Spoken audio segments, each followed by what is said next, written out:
Okay, mga kabihero, alas 11:10 po ng umaga. So, pinalad po tayong medyo maganda yung ating pakiramdam. Kaya tayo po babalik ng Maynila ngayong tanghali. So, nandito po kami sa Daraga. At kahit paulit-ulit ko na pong naihatid sa inyo ito, gusto ko po uling daanan para may pakita po ulit sa inyo yung view nitong Daraga Church dito sa Albay. So ayan, sinundo po tayo ni Bossing, jowa ni Kevin at saka si Kevin.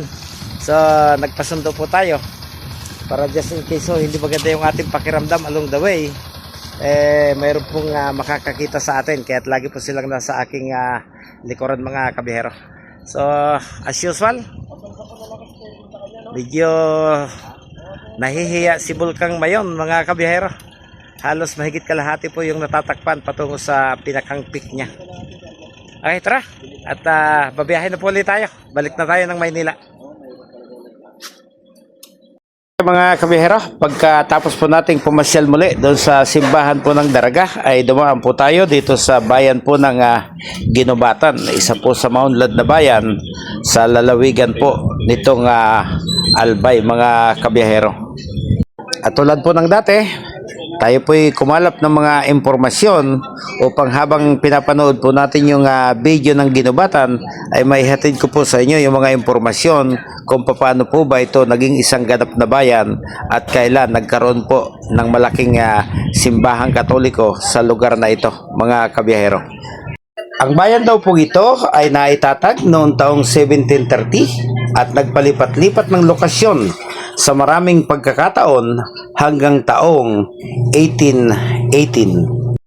So ito po palang Ginubatan ay sakop ng 3rd District ng Albay at noong 1672 ay barangay po siya ng bayan ng Kamalig na noong pong 1688 ay itinuturing na munisipyo at noong 1731 ay naging Pueblo de Ginubatan.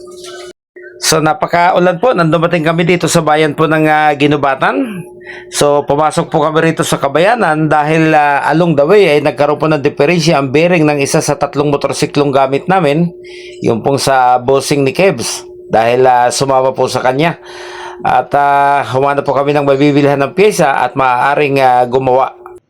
Yan pong nasa ating harapan ay yan po yung town plaza ng bayan po ng Ginubatan.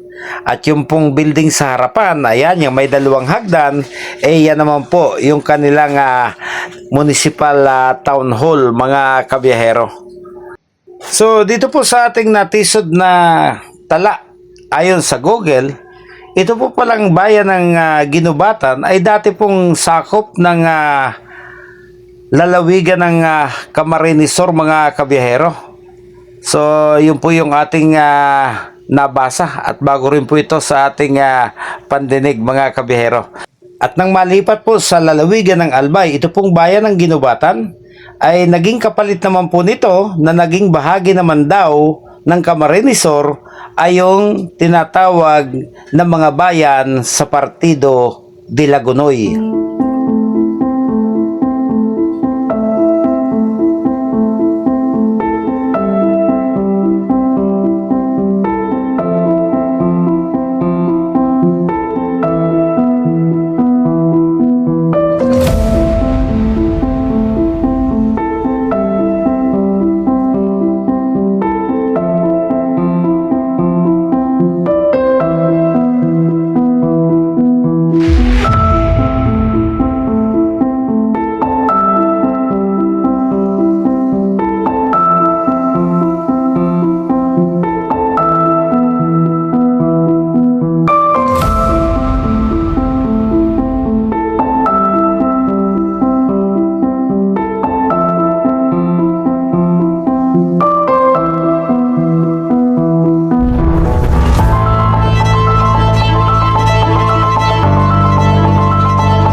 So ayan mga kabiyero, inikot na po natin yung buong simbahan. Sayang, lumang-luma na rin ito. Kaso wala po tayo makitang bukas na pintuan. Hindi natin alam kung bakit hindi nagtira kahit isang pinto ang bukas mga kabiyero.